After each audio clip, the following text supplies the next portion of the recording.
Donc le gouvernement Arizona veut encourager fortement le travail du dimanche dans le commerce, mais aussi le travail de nuit dans tous les secteurs à travers deux mesures, la suppression de l'interdiction du travail de nuit et le report du travail de nuit de 20 heures à minuit. On regrette fortement cette volonté du gouvernement d'imposer des horaires de travail qui sont en discordance avec les rythmes biologiques et sociaux normaux. Évidemment, travailler le dimanche, travailler la nuit, ça complique fortement la vie privée et la vie familiale. Par ailleurs, le travail de nuit, la science a démontré que ça avait un impact très négatif sur la santé. Le travail de nuit peut entraîner des troubles du sommeil, des troubles digestifs, des troubles cardiovasculaires, des troubles psychiques, surtout lorsqu'il est associé à de longues heures de travail. Depuis 2007, le travail de nuit est considéré par l'Organisation mondiale de la santé comme un cancérigène probable. Et donc ces différentes mesures entraînent un risque.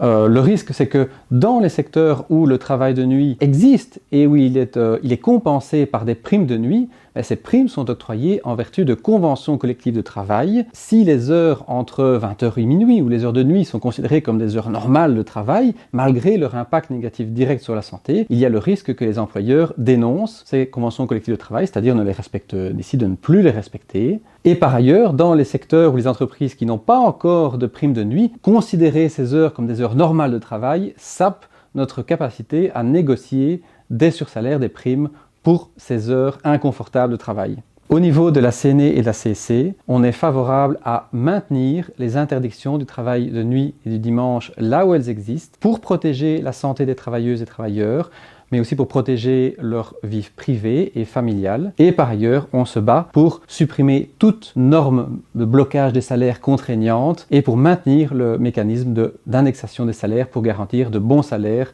aux travailleurs et travailleuses.